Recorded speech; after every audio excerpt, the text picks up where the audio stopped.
everyone's kind of left in the shock of like, what the f has happened, you know? There's a fallout. The world is distraught up to this point. Sorceries and curse techniques have been a secret. You know, nobody's really known about them, and now everybody's like, we're gonna tell them. we got nukes or something. What are we gonna? You gotta tell the people something. But even if they told them, like, imagine, like, yeah, there's these creatures y'all can't see, and that's what did all that. I would think the government's lying to me. That would be even worse. Yeah, tell me North Korea nuked us. Tell me somebody nuked us. I'm saying. Don't tell me there's invisible creatures. Invisible creatures. I would not be able to sleep. Exactly. Like, what are you telling me? They just made Kukui real. Dude. Like, what do you mean?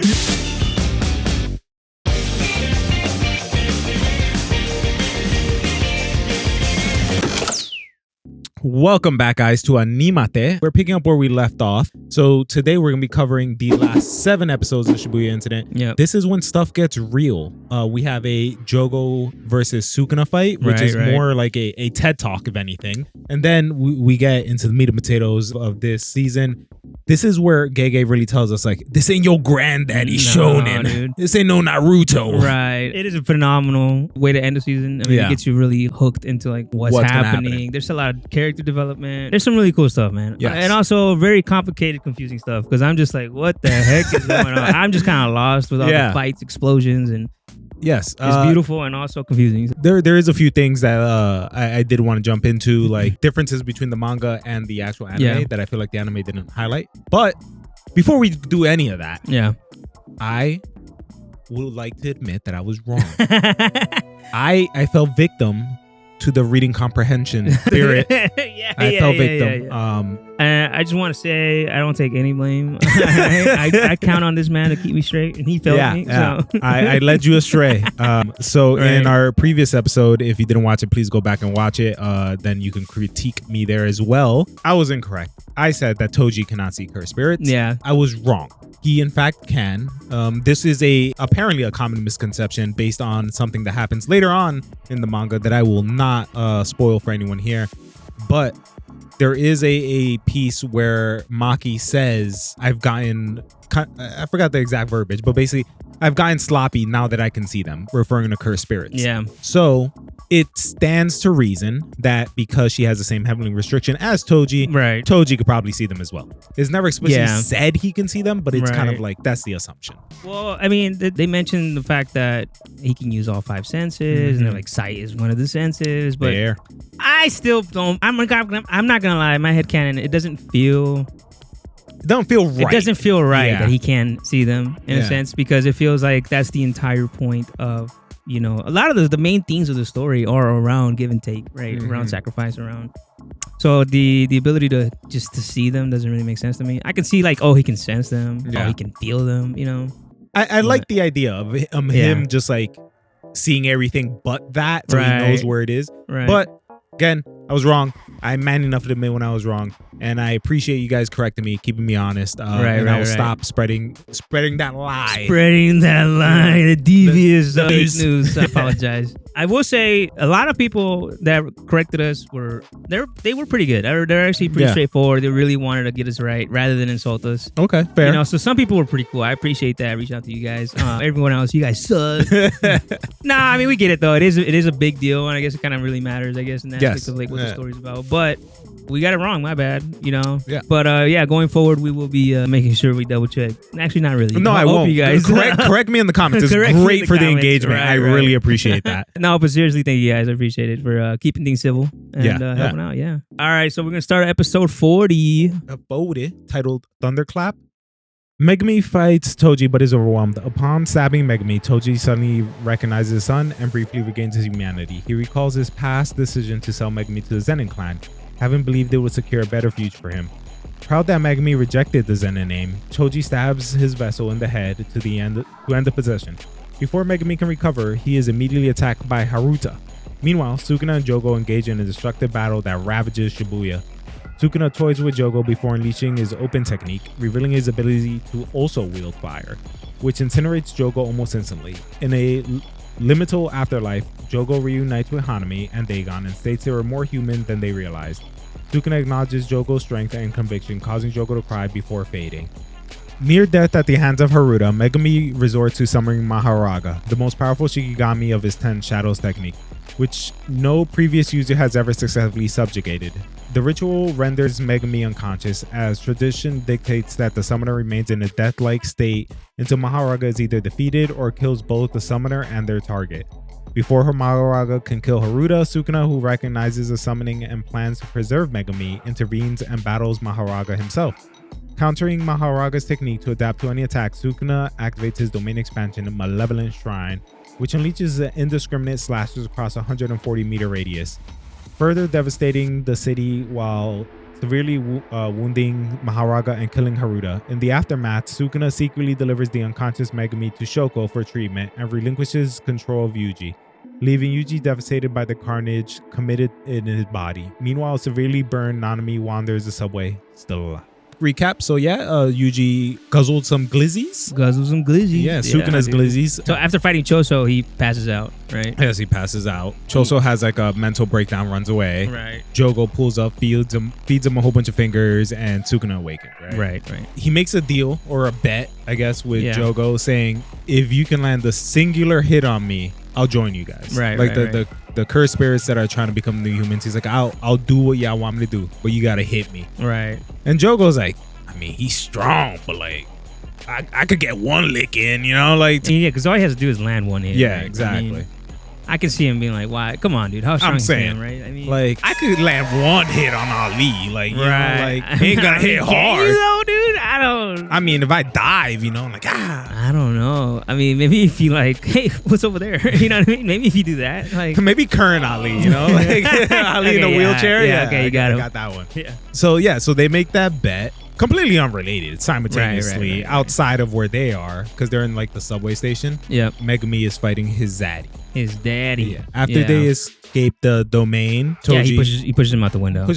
Yeah. And they're out fighting. Megumi's trying everything he can, which obviously he's just getting like destroyed. Yeah, I mean, at this point, it's like, I mean, he's still that shy kid. I mean, he's kind of figuring it out, but at the same time, it's like, dude, it's Toji. Yeah, I mean, this man took out Gojo. He took out Gojo. So it's like, he's doing everything he can. At one point, I don't know if you're familiar with the lore of John D. Bunny. The bunny, right? The bunny, yeah. John D. Bunny. John D. Bunny. So he summons Rabbit Escape, and there's one rabbit just putting in work. Yo, putting the paws on him, low key. Like, I think it does land a hit. Right? Yeah, like it goes back and forth. They're like, this isn't in the manga. It's anime exclusive, right, they added which that, is so dope. You know. At one point, like Toji grabs one of the rabbit's legs with his teeth and just like flings it. Like, what's up with this man and his teeth? Like, when did he use his teeth? He before? caught the fish. He got the fish in his mouth. He did catch the fish. I don't know. You know? Man's hungry, bro. He ain't eaten in 10 years, I guess. He said, "I got them strong veneers, bro." For real, dude. This ain't in my teeth. That's that Zenin money, I guess. Dude. Yeah. But yeah, he straightened up them rabbits. And he's putting in work, dude. And it's not until he gets really close to Megumi that he starts to see like, hey, yo, you kind of look like my old lady.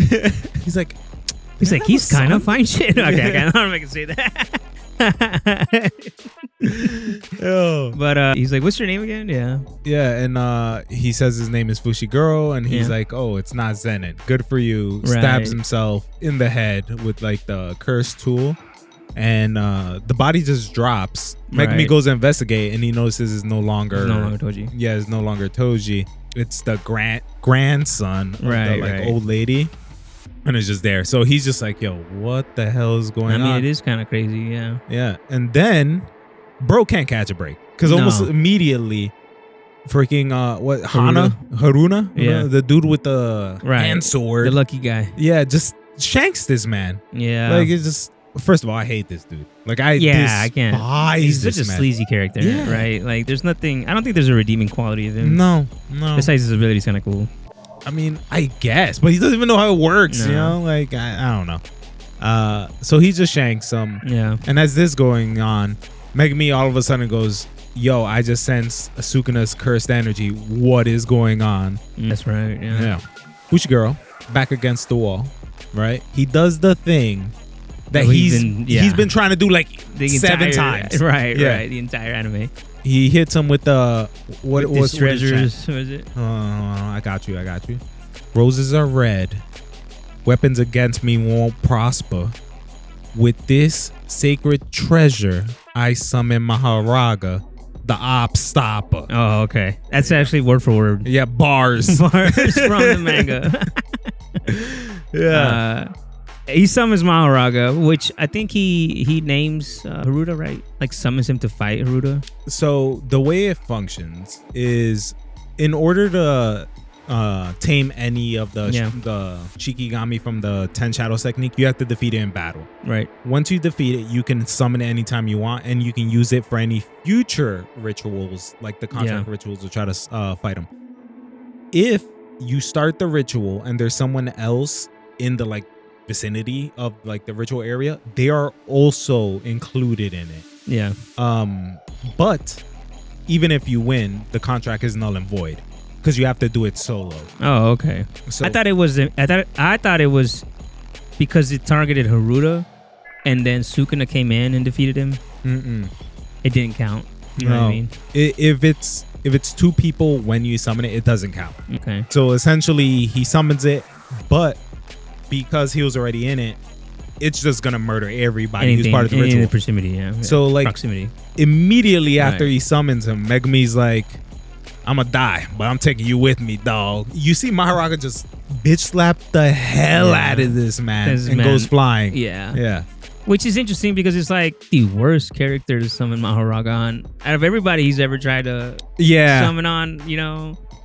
Really, dude? Haruta? Like, I get it. I mean, he's hurt. He's tired. He thought he was gonna die. So he was like, might as well. He said, I'm not dying. We dying, yeah, bro. We're dying. So and it is insane. It's pretty cool. It's such a nice build up that they've been trying to show off this whole time, and then out of nowhere this big ass alien looking comes out and starts just putting hands. Exactly. It's pretty cool. So I said earlier, Megumi, before he got stabbed, realized that Sukuna's cursed energy was going on in Shibuya. While this was happening, elsewhere, Sukuna and Jogo were throwing hands, right? Jogo's shooting every like fireball that man has in his arsenal at him. At one point, summons the meteor that Madara did on the Shinobi Alliance. So it's like a giant meteor. Right. And Sukuna petty, bro. Because this fight was nuts. And like, I like the scene where like Panda and Kusakabe are trying to run away. Yeah. And Sukuna just pulls up beside him. Behind him, right? Yeah. The next person that moves, right? Yeah, next person that moves dies until I say so. Yeah. Like, and they immediately, they know. They're like, nah. He I like how Panda still like, he books it because he's technically not a person, I guess. I don't know. Panda could have made that argument like, I'm not a person. Right. But the entire fight, like, Sukuna's playing with him. At one point, he has his hand in his pockets and is like skating backwards like Shadow the Hedgehog. Yeah. Then, Jogo summons a giant meteor and he's like, oh, even that must have hit. Or like that must have done some damage, and Sukuna's like on top of it, and it's just like, yeah, if it hit, bruh. Yeah, it's pretty interesting because you realize how, I mean, it kind of shows you, right, like power scaling a bit, because they mentioned that he said Jogo was about, Ginjaku said it was like 9 Sukuna fingers, right? That's how strong he is, and now Sukuna's consumed how many fingers? 15. He's at 15 at this point. So he's way past. And he knows that. He's not trying to feed him. He just wants to land the hit. At one point, like, Sukuna even kind of taunts him, saying like, oh, like, why don't you open your domain? Is it because what happened with Satoru Gojo? And like, Jogo knows, like, I'd lose, dog. Yeah. Like, I ain't winning that. And he's just like, that's how losers think, dog. Like, that's why you ain't about it. Yeah. So ultimately, he like challenges him to a firefight. He's like, I'll use your element to finish this fight. Which is kind of, I mean, it's very like, damn, dude. I'll use your own strength against you, dude. That's crazy. That's like someone beating like Avatar Aang and like airbending. Yeah. You know? It's like I'm going to use my Pikachu to beat your Pikachu. Like, oh, damn. Like, damn, bro. My Pikachu's ass. Like, makes you question your whole life. Right. But it's also something to note because up to this point, we always thought that Sukuna's ability or cursed technique was just slashes and cuts and stuff. And he hits him with the, again, in the manga, it was just a square box. It was like a square box, and it says open, and no one knew what that was. We didn't at the time. We were like, what? It's just like a black box. Yeah. And there's a bunch of theories, but anyway. So he says open, and then he hits him with that fuga.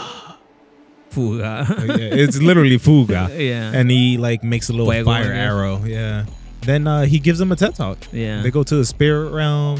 And, you know, he tells him like, you should have just burned it all down, dog. Yeah. You were trying to be human. That's where you went wrong. Right. I mean, because there is that sense of like, I mean, that's the thing that separates Jogo, I think, with a lot of the other curses. He feels for his cursed brothers, fellow curses. right? He wanted a world for curses, and Sukuna's like, that's weak, bro. Yeah. Everyone, look out for yourself. Exactly. You know? Like, you don't have to be human, bro. Right. You be you. You be you, right? Oh, this weak loving shit. Yeah. But it is interesting because everyone he's met that's like stronger than him sees that insecurity in Jogo, where he's just like, because they know that he struggles with like, am I strong enough, right? There's that sense of like losing control or being powerful. No, everyone he runs into, there's just a test of strength. And Gojo picked up on it. That's why he said, oh, nah, like, for your weak ass, I don't need it, right? Like, it's interesting. So it is, I think there's a little bit of, it says something about Sukuna for him to be like, you know what, man? Yeah, all right. Yeah. In his final moments, he tells them, and this is one of my favorite memes that like I constantly take. It's the stand proud. You're strong. You're strong. Yeah. And man tears up. It's pretty good. And then he goes like, what is this? And Sukuna just goes, don't ask me. I don't know. and it cuts to him on fire, like just dying. R.I.P. Jogo. R.I.P. Jogo. Yeah. It's crazy. It's just interesting. I think it adds a nice layer of like complexity to the characters. You know what I mean? Yeah. Like, it shows. I mean, I guess they're not like. I mean, they are entirely evil, but there's this like human aspect of them. Well, evil's subjective, right? To them, right. they're doing something for the greater good. Good. Yeah. So it is like that balance. And this the show, man. The show is all about balance, right? Yeah. Like things are gray. Like even villains are, you know, in their own eyes. Yeah. You know, doing the good. We'll get in a little bit more into that later, because there is a scene where they kind of highlight that. But anyway, so this fight over. As soon as Sukuna's like, oh, I'm done here, man's like dusting off. Right. He senses what's going on the other side of the city that we were just talking about. Mahoraga's out. Mahoraga. Going back to our boy Fushiguro, the ritual ends if everybody in the ritual dies or if they kill whatever they summon. Right. Megumi's dead. Like, follow, subscribe, guys. If you enjoy this content, please give us a like, give us a follow. You know, if there's anything that I got wrong, you know, because I am the resident JJK expert. He's a bit of a sadist. He loves it. Yeah. Gets me going. It's the only thing that makes me feel alive. I just want to feel something nowadays, you know. But he's in a state of like frozen death. He doesn't die until the ritual's over. I didn't know that. Yep.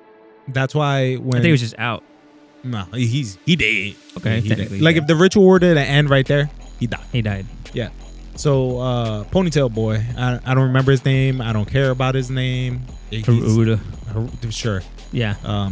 Lucky Boy. Lucky Boy. Yeah. Yeah. He's freaking out. He's like stepping backwards, and Mahoraga's walking him down like his name is Debo. Right. Immediately, like Mahoraga tries to slash him down. Just so happens Sukuna saved his life. I'm pretty sure that used up a luck counter. Had to. I'm pretty sure it did. I mean, to have Mahoraga come out and Sukuna saves you, dude. That's like, come on, dude. Like, what are the odds of that shit? Like, that's crazy. So I mean, it makes sense why Sukuna wants to fight Mahoraga, right? Yeah. I mean, besides the fact that he probably would think it's fun. Yeah, it's in his interest to make sure Megumi survives. As he pulls up, you'll notice he does reverse curse technique on Megumi. He heals him, so then when the ritual ends, he doesn't die. Yeah. Sukuna's excited. He's like, I don't know, what's gonna happen here? Right. Mahoraga immediately hits him with his sword, which is infused with reverse cursed energy. Yeah. So like positive energy. Yeah. And if Sukuna wasn't in Yuji, if he was like pure cursed spirit, he would have died instantly. Would have died. Doesn't kill him. It just kind of sends him flying. I mean, it's not super important to the like narrative right now, but later on it comes up. That's why I'm highlighting. Yeah. So they're throwing hands, and meanwhile, they are tearing Shibuya apart. They're just destroying Shibuya, dude. Yeah. It becomes Dragon Ball Z battle scene for take the shit to the desert, bro. I'm saying, for real, yeah. There's like people, and there's buildings like, collapsing. Yes, yeah. There's one part where there's a building collapsing and there's people holding on. Yeah, and I'm just like, bro. There's one part where like it's a mom and then her daughter, and I'm like, they cook, bro. No, yeah, it's over. Yeah, it's a very interesting fight, right? Because you see Sukuna just kind of like, he's having the time of his life. Yeah, right. He's enjoying. I mean, he doesn't really get to go off like this, right? Typically. No, he doesn't. And I didn't talk about it because I was so excited for the fight. What Mahoraga's abilities are. Right. So Mahoraga has the ability to adapt to any and all phenomena. Right. Like that's how it said it. Phenomena. Like not attack, just like any sort of thing you want it to adapt to, it'll adapt to. Right. He's the what's that bear? Turgor bear? What is it? What? A space amoeba. Terragrid? Is it? I know what you're talking about. It's the one that could survive in like the vacuum of space. Yeah, he's like a Turgor bear of Shikigami. Tardigrade bear of Shikigamis. He's just able to just adapt to anything and everything, which is kind of interesting if you think about the world of JJK. It's like there's some crazy shit out there. Yeah, right? There's some insane. Like if he was fighting Haruta, he would have to adapt to getting lucky. Getting lucky. Like how does that work? Fucking, he summons black cats. Exactly. Like what the hell? We're gonna take away that luck. Right. It's such an interesting like mechanic, I guess. You know, to be able to adapt to anything. Yeah. But I'm a fan. I think it's cool shit, and it's such a fun fight, man. I mean, he's just throwing everything at him. He's seeing how it works, and you can see a little bit how Sukuna works, right? Where he's kind of understanding, and he's kind of psychotic. I mean, he literally sees, oh shit, you can. This is his whole thing. Attack. Yeah, he's he enjoys fighting. It. Dude is like, creaming his pants over this fight. Dude, he's having such a good time. There's one very cool thing that the anime did, where Sukuna like pretends to throw a slash because he always does a little hand gesture, but he doesn't throw anything.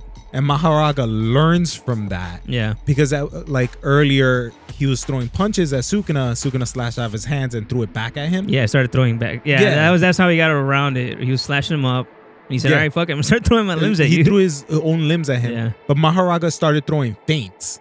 Because he learned from Sukuna where he was like pretending to throw punches. So they're both like feigning, like slashes, punch, you know? Yeah. So they're just going back and forth. So it was a cool little anime ad. If you watch the anime without understanding what's happening, because they don't say anything. This is actually one of the very few fights where they really don't explain much. Yeah. And I think you see like how confusing it gets if you don't explain. If you don't know. Because it's like, it looks like they're just shadow boxing half the time. They're just like, what are they doing? Why are they just shadow boxing? Yeah. It's like the aura farming. Yeah, they're just standing there. What's going on? Yeah.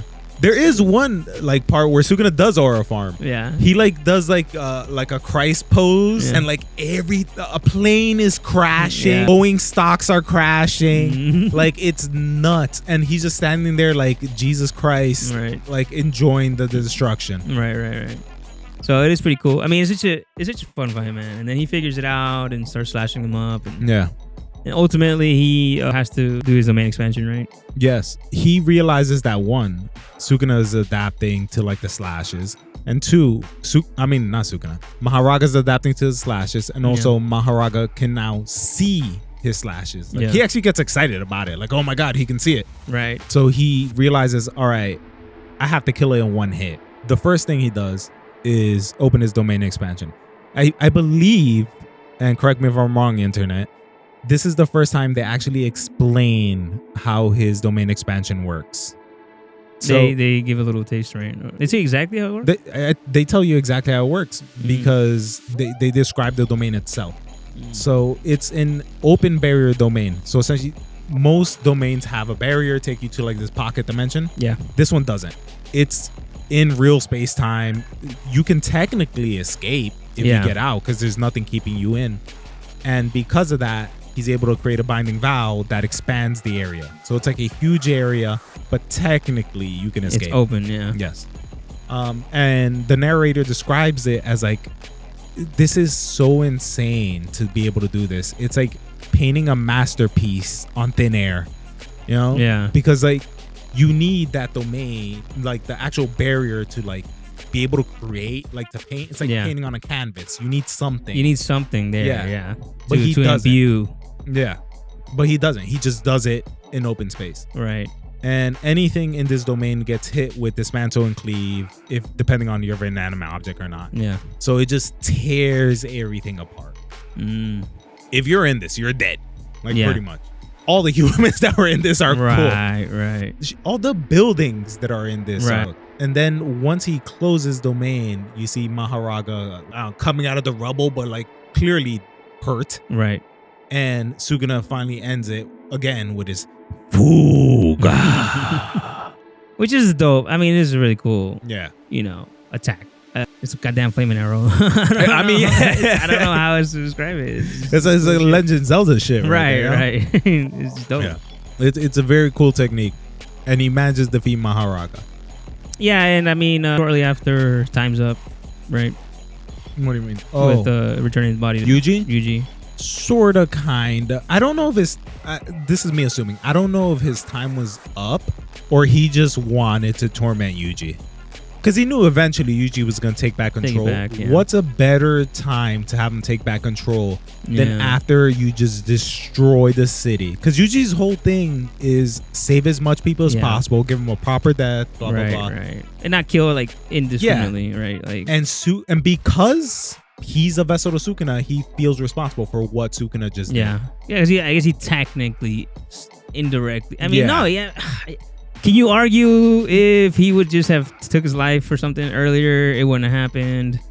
You know what I mean? It starts to weigh on Yuji in that sense that like, damn, it was me. Like whether or not it was him, it was actually me. Like not that aspect, but the fact that like, I mean, it was literally his body. Exactly. Right. Yeah. So I don't know. It's crazy. And I guess you're right because it does really weaken his like psyche resolve. In a sense. Yeah. Like who he is as a person.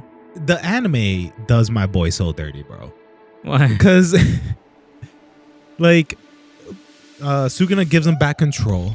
Yuji's having a like panic attack. Like this is the lowest you ever see our boy. Yeah. Like he's always happy-go-lucky, and man's just having a panic attack. Right. And the show just hits you with the "You are my special." Then it just plays the intro, and it's like he's just like, now's not the time, dog. Now's not the time. Oh man, and things don't get any better, dude. No. They get 10 times worse. The episode ends with Nanami walking around goddamn subway. He looks like, I don't know if you guys have seen Breaking Bad. Yeah, he looks like Terminator 2. Like Terminator 2. Yeah, that's good. It looks. There's a character in Breaking Bad that he suffers a similar fate. Fucking burnt in half. Yeah, half of him is burnt. That's how he's walking around. He's like half a corpse, and that's where the episode ends. That's crazy, dude. Yeah. But he still got that fresh fit on though. You can hear them red bottoms, like as he's walking down the subway. Yeah, damn. So these Gucci loafers. Yeah, it's hurting, dude. Yeah. Yuji. All right, we're gonna read the next two episodes. Okay. Episode 42 and 43. 42, Nanami, gravely injured and delirious, thinks about his unfulfilled dream of relaxing by a beach in Malaysia. As he faces a horde of transfigured humans, using the last of his strength, he manages to defeat them, but Mahito appears and touches his back to use idle transfiguration. In his final moments, Nanami contemplates his life choices and visions Haibara, who gestures towards a shocked Yuji. Having witnessed the encounter, Nanami entrusts everything to Yuji before dying. Devastated by the relentless tragedy around him, Yuji fiercely battles Mahito, who senses Yuji's vulnerability. Meanwhile, a clone of Mahito encounters Nobara on the streets and recognizes her closeness to Yuji, targeting her to drive Yuji further into despair. 42. After Akira is taken to safety, Nobara re-enters the Veil, unwilling to stay behind while her friends continue to fight. She encounters Mahito's clone, who, unlike the original Mahito, cannot use idle transfiguration. Nobara uses her resonance technique, which unexpectedly damages both the clone and the original Mahito, who is simultaneously battling Yuji in the subway station. Realizing this, Yuji is reinvigorated, knowing he is not fighting alone. Both Mahitos then lured their respective opponents into a corridor where they suddenly switched places, allowing the real Mahito to land a direct hit on Nobara's face with auto transfiguration. As she begins to lose consciousness, Nobara recalls her childhood in a rural village, her friendship with Fumi, and her admiration of Sayori, who was driven away by the villagers. Elsewhere, Sayori, now in her 20s, remembers Nobara fondly. Nobara then sees the faces of her friends in the liminal afterlife and, smiling, tells Yuji to let everyone know her life wasn't so bad. Moments later, the left side of her face explodes from Mahito's technique as she collapses in front of Yuji. Yeah, that's it gets crazy, dude. It gets nuts. And this man cannot catch a break, dude. No. So it's just back to back to back. His mentors are dying. His best friend got died. He just murdered an entire city. Yeah. I don't blame Yuji, man, for feeling the way he feels. You know, it's if he can walk out of this, you know, with any sense of sanity, dude, yeah. then, you know, you're strong physically and mentally. I'm saying, dog. Like, what Sukuna did was so horrendous. If you go back and watch the anime, it's very cool. After what Sukuna does, what he does, the intro changes. Yeah. Where before it showed all of like Tokyo and like the lights at night, there's this big like black circle where the lights are gone, and that's Shibuya, because Sukuna just destroyed it. So there's like a crater where Shibuya once stood. That's crazy. But if you think about it, it's kind of like, was that best case scenario in a sense? Him fighting Mahoraga? Because if Mahoraga wasn't there, what would he have done? He would have just blown up the world, I guess. I don't know. Yeah, you know what I mean? He would have blew up Japan. Would he have gotten like bored after fighting like Jogo? Yeah. I don't know. You know what I mean? I think what would he do? Take over the fucking world? Well, Sukuna doesn't have like aspirations to rule. He just wants to fight shit. Exactly. Yeah. He's like a evil Goku. Right. With like more intelligence. Right. I don't know. That's interesting. Yeah. But going back to our boy Nanami, so Yuji immediately after he gets his body back is like, all right, you know, shake it off, get up, Craig. We got work to do. He's basically telling himself like, yo, I gotta save as much people as I can, right? Because like that's what I'm here for. Yep. And that like pushes him to get up. He starts heading to the subway, and he sees Nanami. Yeah, he sees Nanami. Man. And at the same time, Mahito, right? Yes. He's running in. But like right before, this is how you know he was gonna die. They kept giving him cuts where he's fighting things, but like it kept cutting to him in like a beach, right? Like living his best life, and he's like talking about like all these books he's gonna read, and I'm just like, right, my boy cooked. Right. He's like, cooked, oh no, bro. He's a little too happy, right? Yeah. So he's just like on autopilot. I don't even think he's like 100% there. Like he's just swinging, right, with that crusty axe thing he has. And then Mahito pulls up as Yuji pulls up. Yeah. He tells him like, I didn't know you were here. And Mahito just looks at Nanami. He's like, yep, was here the whole time. And just touches him. And like, if you ain't know no better, bro, this is a shonen. You be like, nah, he ain't got that. He's got something's gonna happen. Gojo's free or something. Back. They're gonna collect the 7 Dragon Balls. Yeah, I'm bring saying. him back to life. Yo, Mahito popped this man like a balloon. Yeah. Like his whole upper torso gone. Right.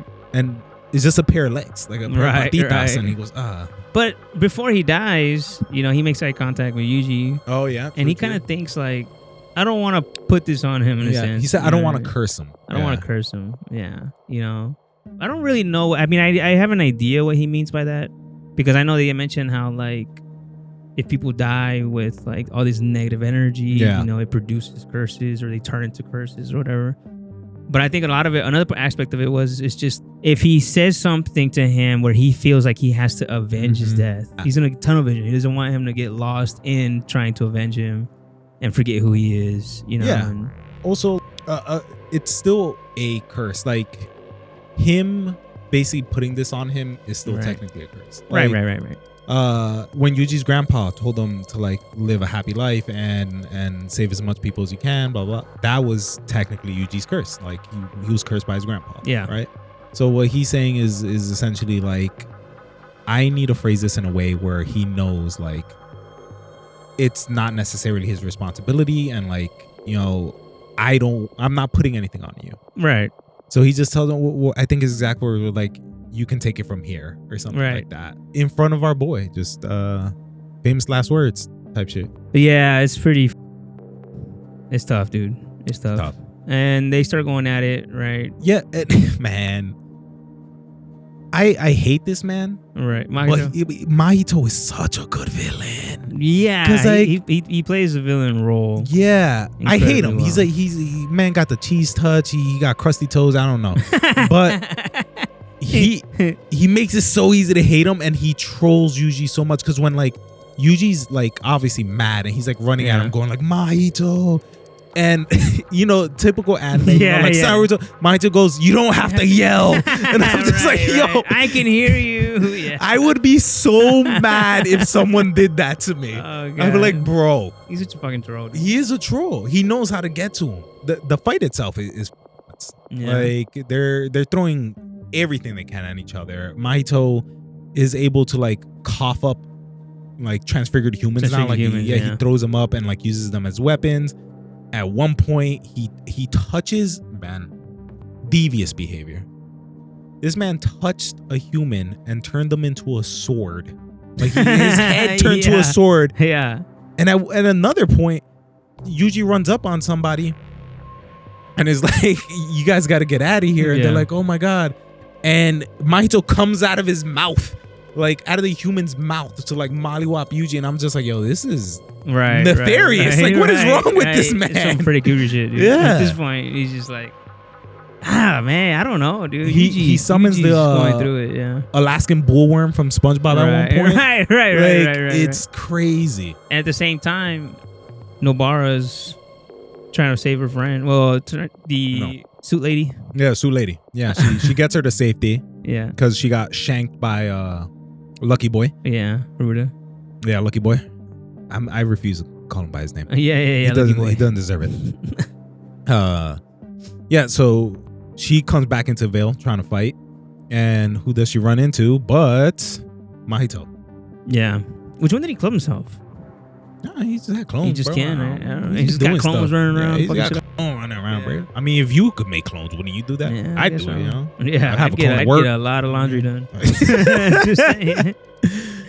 It's a little sad that like if I had a clone powers, I would still send my clone to work. One of you's got to go to work. But it's just like I don't even think big. I just live my mundane life a little easier. I'll probably hit prestige. I'd probably get masters on Overwatch. I'm saying, dog. I'd probably get some editing done, dude. That'd be great. I'd be such a great dad. Right. He runs into Mahito's clone, and this is also a very cool interaction. She realizes who it is because of the patchwork face, and he's like, "Oh, so you're the one that's been tormenting like our class clown." Yeah. And he's like, "Oh, I'm famous." And Nobara hits him like, "Yeah, famous for being a little bitch." Like in the dub, that is what she says. And I'm like, "Yo, that kind of goes hard." She's maybe dub ain't so bad. Yeah. So they're going at it, and Nobara actually gets the upper hand. Like this is why I like Gege's writing. Yeah. Because he writes competent female character. Like Nobara is in her own right, like a very good sorcerer. Like able to, even though it's Mahito's clone, even if it wasn't, at no point did it touch her. She was holding her own against him. Yeah. She does a little trickery and puts like nails everywhere and like is able to hit him. And then because of her resonance, which affects the main body, the main Mahito takes some damage. And Yuji capitalizes on that. He gets reinvigorated. He's like, "I'm not alone. Cool, my boys out here, you know. Right. We out Somebody's here. Out there, right? Yeah. The words of Jadakiss, we outside." So this part is cool where like, yo, Yuji just mollywops this man because Mahito's stunned. So like, it's like in Smash when you break shield and you're just kind of like sitting there. Yuji's like, "All right, let's go." Expect, all right, grade 1 sorcerer, right? A kid, just two kids essentially to come out and start whooping your ass. Your ass, bro. They are essentially children, right? Yeah. I want to correct you before the incident does. They're technically not grade 1, they're grade 2, but whatever. I mean, well, first year, sorry. Oh, first year, yeah. Okay. Yuji is like putting the paws on this man. He hits him with the Falcon Pong. Well, I mean, at this point, dude, he's so strong. He's 15 fingers in. That is true. Know, and he's stronger than he was when he fought Choso. Yeah. Right? And it's like, it's something you didn't consider, like how much he's grown. unintentionally, right? But also vice versa. Like Jogo even says it where he believes that Mahito is the best at all of them. Like if there is any potential for them to win, it's through Mahito. Yeah. And Mahito's keeping up with him. You know, like yes, it's very like right now Yuji has the upper hand, but Mahito was able to hold his own earlier in the fight, and he's more nefarious. Like he has a few cards to play. Yeah, I mean he's definitely. I mean everyone he's fought so far has been 2v1. You know that what is I mean? true. I mean, and okay, he can summon slick an army of, you know, little Mahitos, humans, but the man is a beast. So no matter how you look at it, you know, and it's just an entire night of just putting in work, killing people left and right. You know, it's true. Yeah. So I can see, of course, this is one of the strongest. You know, and then all you need to do to defeat people is to touch him. Dude. Touch him. Yeah, that is insane. Nuts. And you can't deal damage to him unless you have like intricate knowledge of the soul, essentially. So he is kind of he is incredibly scary as a demon, as an opponent, right? Yeah. Curse spirit. No, yeah, I agree. And really the only exception to that of being able to hurt him without knowing exactly like the outline of a soul is Nobara. So he hits him with the resonance, and like he feels that, and he even says like, "Oh, you're also my like natural born enemy." Right. Well, I mean, at some point, Mahito realizes I ain't getting anywhere, right? We something's gotta give, and I think he determines if he can't hit Sukuna, if he can't touch Yuji, then the next best thing is to touch Nobara, right? Yeah. And that's when I don't know how does he swap with him, his clone? I don't remember. He runs back. He basically runs away like a little bitch. Okay. Like Nobara gets the upper hand, and like the clone goes, "All right, bye." Yeah. And like runs away. That's right. Runs towards the real one while the real one's running away, and they kind of swap. That's right. Yeah, I remember that. Yeah. And Nobara at this time, she doesn't know. No, she pieced together that it was a clone because she felt her cursed energy elsewhere. So she was like, "Oh, this isn't the real one." Right, but again, she doesn't know about the touch. She realized because it's a clone, it probably can't use the cursed spirit.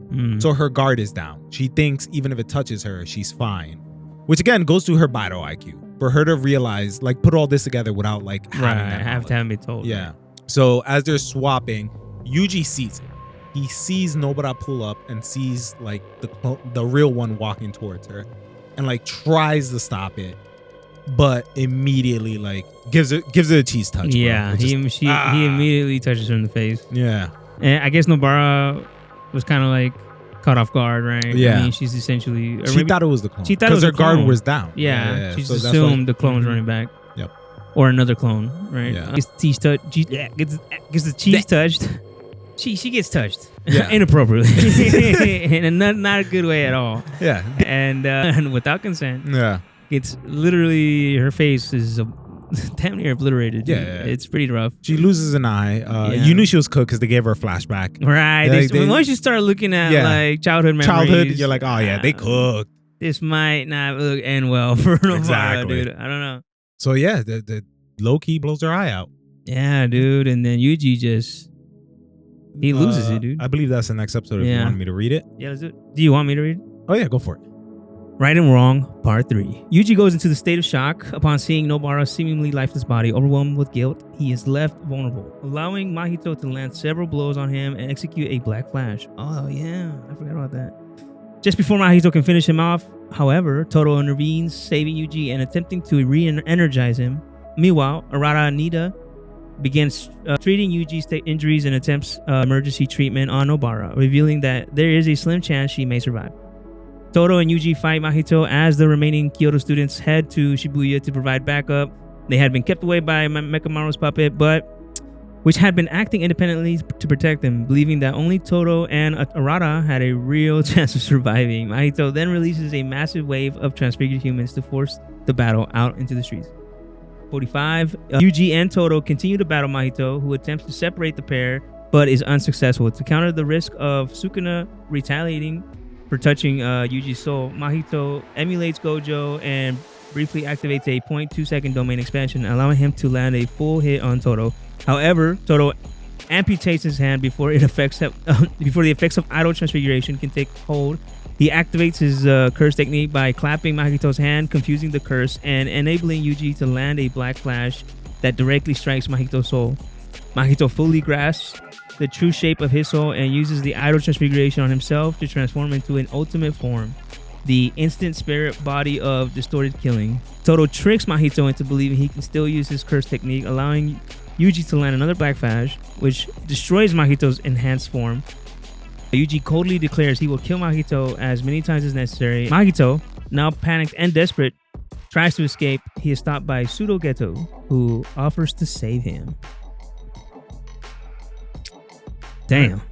Yeah, it gets wild. It gets bad. I mean, Yuji is I mean, he is distraught. My boy Yuji is hurt. I mean, he's on the floor, fetal position, just like, damn it, I can't save any. Why is everybody around me dying? Yeah. You know what I mean? Like, you know what's nuts? The animators really cooked with this one. It ends with Nobara getting her face like blown off. Right. The next one opens. You're looking at Yuji, and it's like through a hole, and then you realize that's Nobara's face, and like her body just drops. Damn. And I'm like, yo, the animators they had to do that. They had to do that. It's Mappa did such an outstanding job. Yeah. I mean, I can see the praise because they don't take just like what's happening, they add upon it. You know what I mean? I don't know if I know they follow gay like the mangaka like plays a big role in how the anime is adapted, but I wonder if he has any input. You know what I mean? They're like, because it's pretty interesting. And I'm sure hoping he has I'm input, hoping he does, right? But he's very like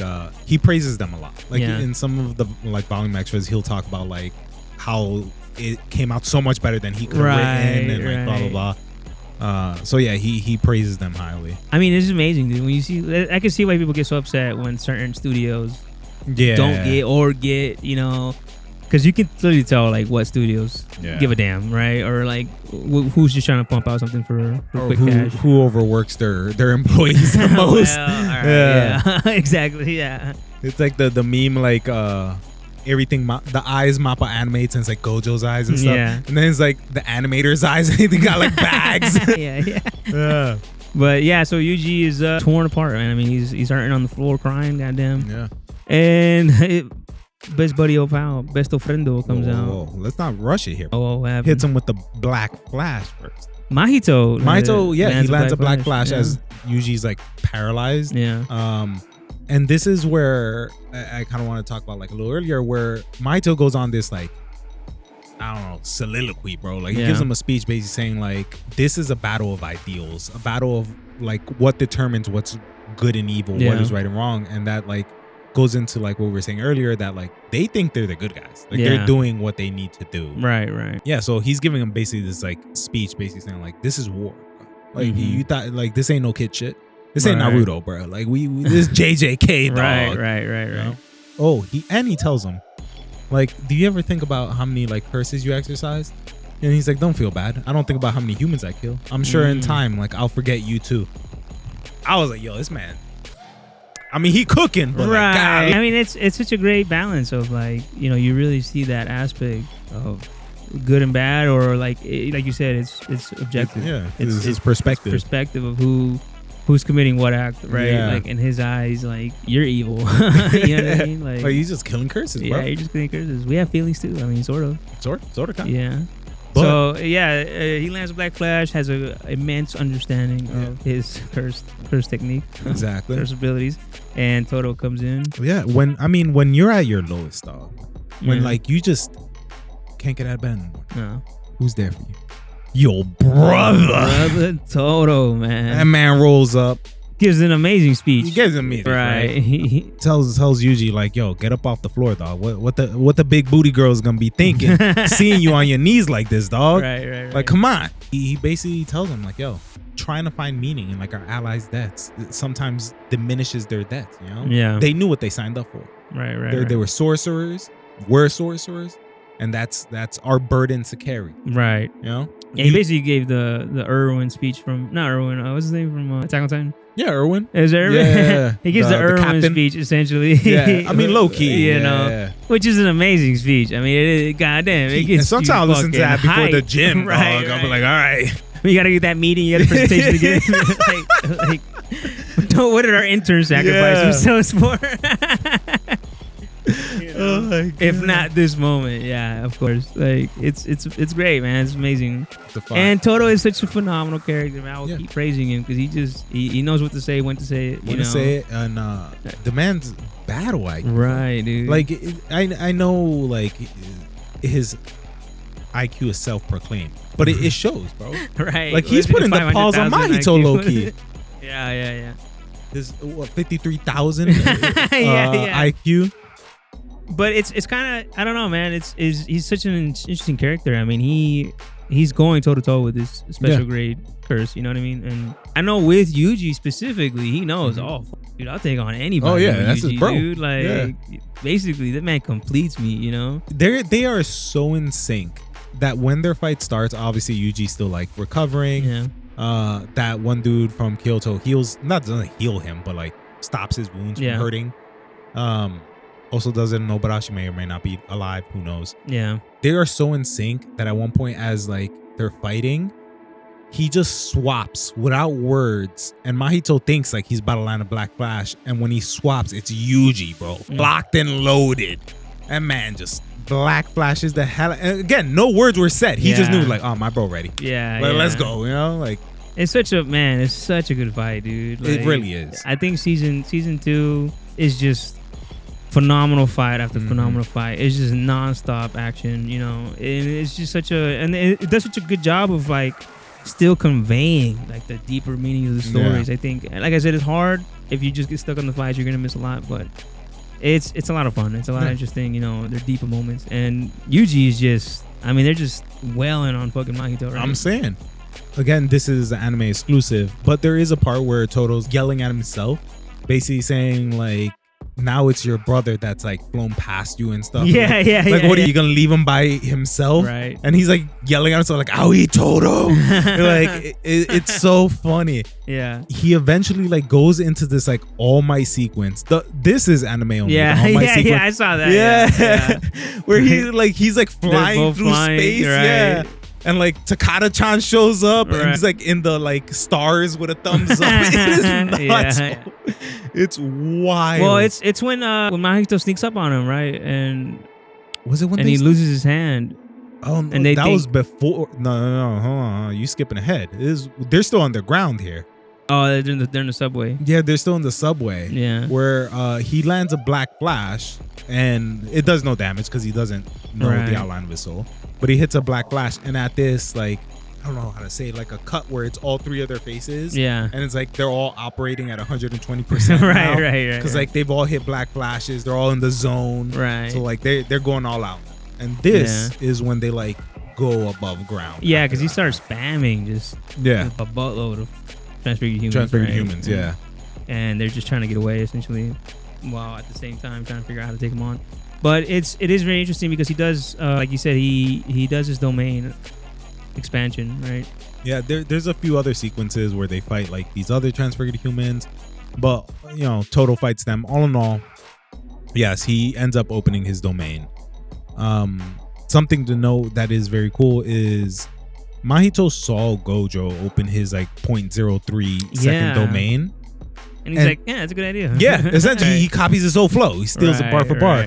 Where he's like, because if he opens it and Yuji's in it and he touches Sukuna. He doesn't want to touch Sukuna. Yeah, he's cooked. Right.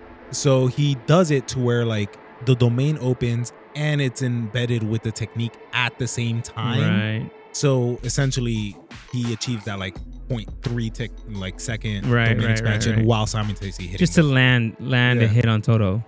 Exactly. Right. There is like a cool little sequence where he's standing face to face with Sukuna. He's like, I guess I'm safe here, right? Sukuna's like, all right, little bitch. Like, all right. Right.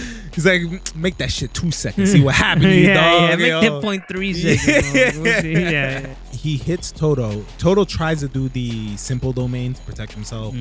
And Yuji immediately starts running towards the domain. Mahito, where it's opening from. But Mahito's the fastest. He hits Todo. His hand starts bubbling. My boy doesn't skip a beat. He already knows. He's like, all right. Cuts off his hand. Cuts off his hand. Doesn't even care. That's how gangster. Yeah. And this is where I love this fight so much. Yeah. Mahito starts running at Todo because he's like, he starts running. He only got one hand. Yeah. Right? He can't clap anymore. He's like, that's it. Yeah, I took him out. And Todo, this is where you see like he drops his locket. Yeah, he drops his locket. He drops his locket. His locket drops. And it's a picture. It clips open. It's a picture of Yuji and Takada-chan. Like, bro. And Mahito's like, huh? Like, what? And this is like this is like in 1 second. Yeah. This next sequence is anime only as well. It's not in the manga, where you see the inner like machinations of a tier 5 Twitch subscriber or something. Right. And like he goes into this like soliloquy where he's fighting alongside Takada-chan, beating the brakes off Mahito. Right. And like they end with like them clapping hands, but it snaps back to reality where he claps hands with Mahito to swap places with Yuji. Yeah. And again, Yuji's just like, you little bitch. And was just locked and loaded. Right. Yuji, like, yo, he always understands the assignment, dog. Right. But it's pretty interesting because the whole Takada-san, like, it's just, I don't know, man. Todo, like, he's even able to motivate himself. At like the worst moments, when everything seems bleak and all things are down, he can snap himself, anybody into shape, right? Like, we got to do this. We got to lock in. Yeah. And it just catches him off guard. And if he has to be delusional, he's gonna be delusional. Fuck it. That's what it takes, you know. Man, Todo is by far and away my favorite character. Yeah, he's a lot of fun. Like, I feel the entire community respects Todo. Yeah. I remember there was like a thread not too long ago where someone like tried calling Todo a fraud, and everyone stood up and was like, not too much on my boy, bro. Nah. Why do they call him a fraud? I think because like he technically doesn't have like a win, like because he didn't win against Mahito. He didn't win against without, like we said that without somebody with him, it's very hard for him to win. I think it's a little harder essentially because the ability relies on being able to swap, and being able to like catch people off guard. But he still won against a special grade during dude, that's Zero. Right. He's still fire. I mean, he's just a beast. I mean, I think he understands that. That's why he's like just a physically outstanding character. Yeah. Like he strives to perfection in every way. Right. They even one of the volume extras say that because you would think like he'd stink, like, but apparently he smells really good. Oh, really? Yeah, and like the girls at the Kyoto school really dislike how good he smells because then they're like, "What the hell?" Like, you know. That's what I'm saying. Like, he's perfect in every way. Right. Down to the last minute detail. So he snaps out of it. Mahito, they start going at it, and Mahito, he awakens. Right? He awakens. Yeah, he turns into Sasuke in no Sasuke. The Sasuke Richu arc. Sasuke. Yeah. It's just some beast looking thing, right? Maybe unpopular opinion. I don't know how the community feels about this. I don't like it. Yeah, I don't like it. It was kind of like it was very Frieza. I was like, I don't like it. And then Yuji slaps him back out of it. Like, that's crazy. Essentially, it is a very cool fight there too, where Yuji starts losing feelings in his legs, so he just kind of plants himself, and it's just like, all right, we're just gonna like duke it out. Yeah. And there is one part where the anime didn't do a very good job kind of explaining this, but the manga did, obviously, because there is words. Right. Where Yuji throws a punch, Mahito thinks he misses, and then all of a sudden he gets hit, but he's like confused as to what's going on. And that in the actual manga it explains that Yuji's divergent fist was born out of his bad habits, right? Yeah. Because of his superhuman speed and strength and his cursed energy not being able to keep up, so it kind of had like a displacement effect. But because he's kind of refined his skills, he's now able to do it at will. Right. And he hits Mahito with it. And Mahito was confused because like he thought he missed, and then he was like, like what the hell is that? Right. And this is also where Todo comes in, distracts him, and tells him that applause is the acclamation of the soul, and smacks his belly, and pretends to like swap, and he's on his guard. He thinks he's gonna swap, but he doesn't, and Yuji's still there, and he lands Black Flash. Yep, there you go. God damn, which is true. I mean, Todo, why doesn't he just slap himself somewhere else? I mean, right. Man's missing a hand, bro. I don't know. He's going through it, dog. Right.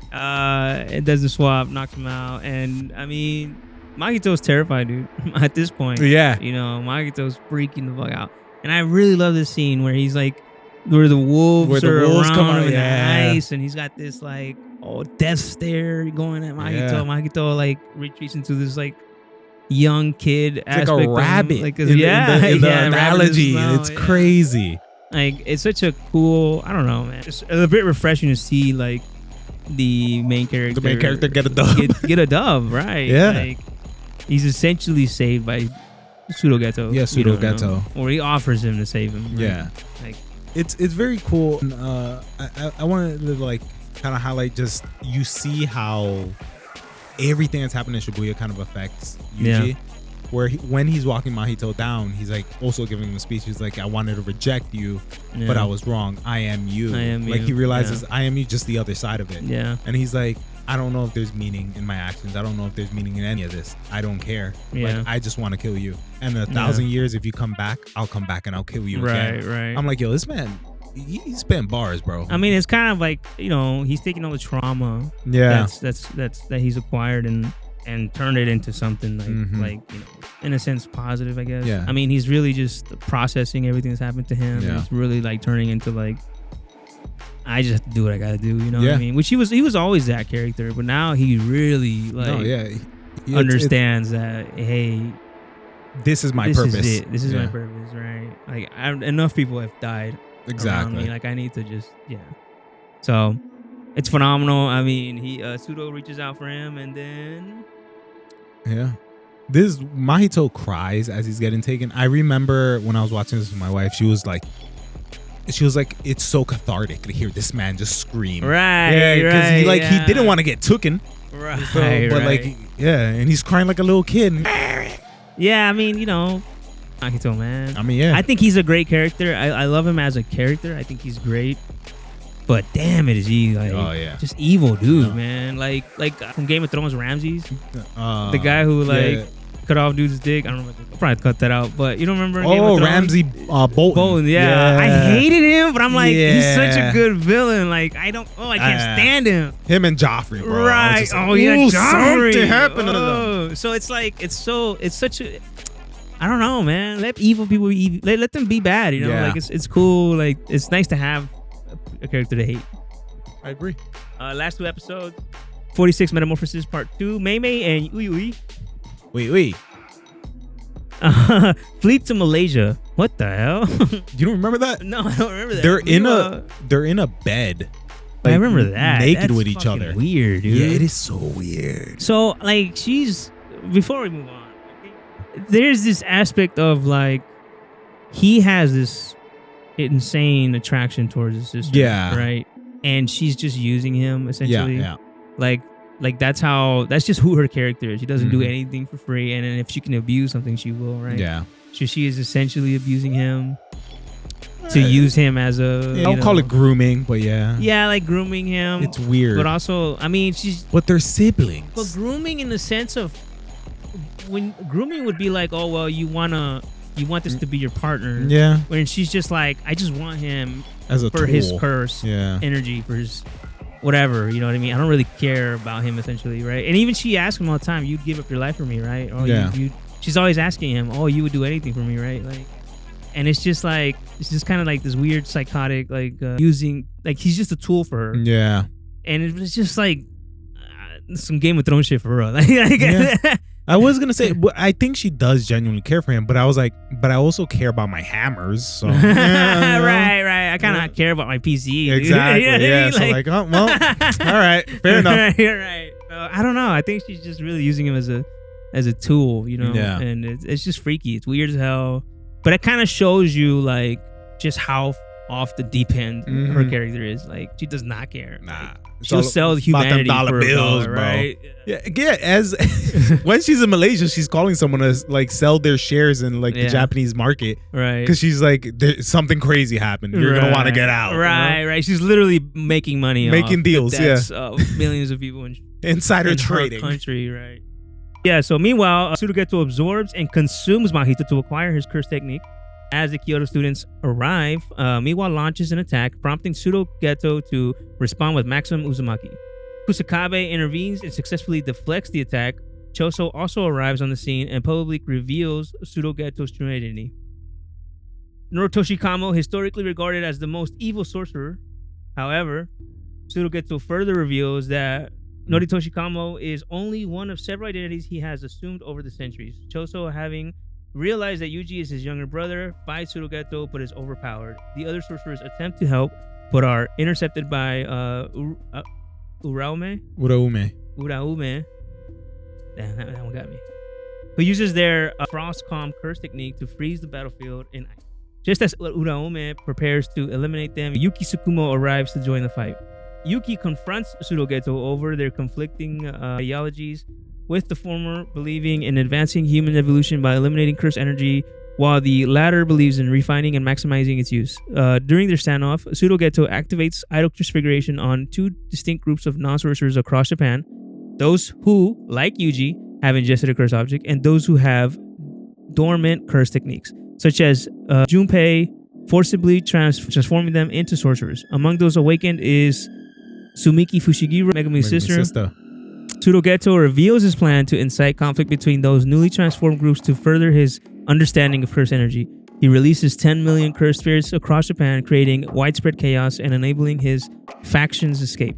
Before departing, he addresses Sukuna and declares his intent to resurrect the Heian era, the golden age of Jujutsu sorcery. In the aftermath, the Japanese government begins to prepare to disclose the existence of cursed energy to the public due to the threat of cursed spirits. Meanwhile, the Jujutsu headquarters issues rulings in response to the Shibuya incident. Gojo is declared an accomplice.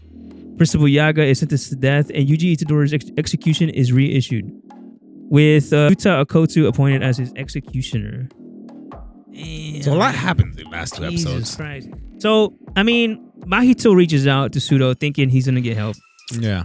And in reality, he gets absorbed by he knew it was up. Because as he was pretending to reach out, he also dove to try and touch him. Yeah.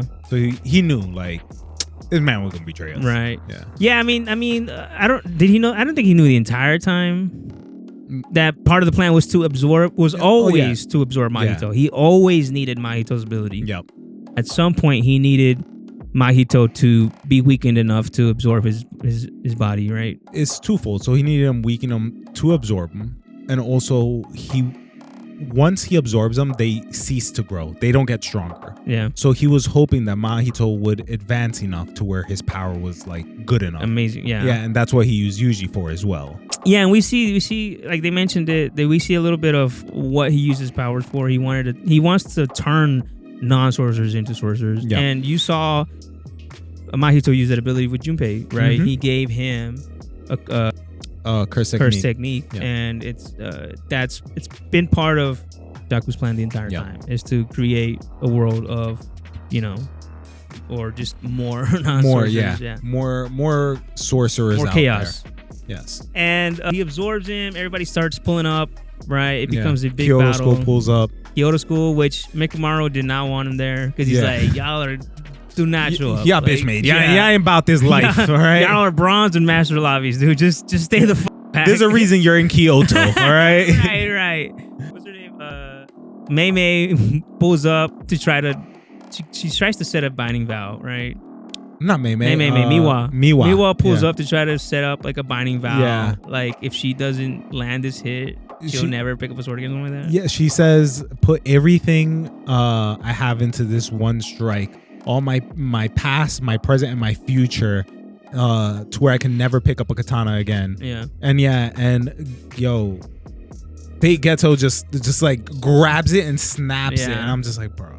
I think they mentioned the fact that it was like way too broad. I don't think the bow was very strong. I can't remember why it didn't really work. It's not that there's an aspect to it. Like she did something wrong.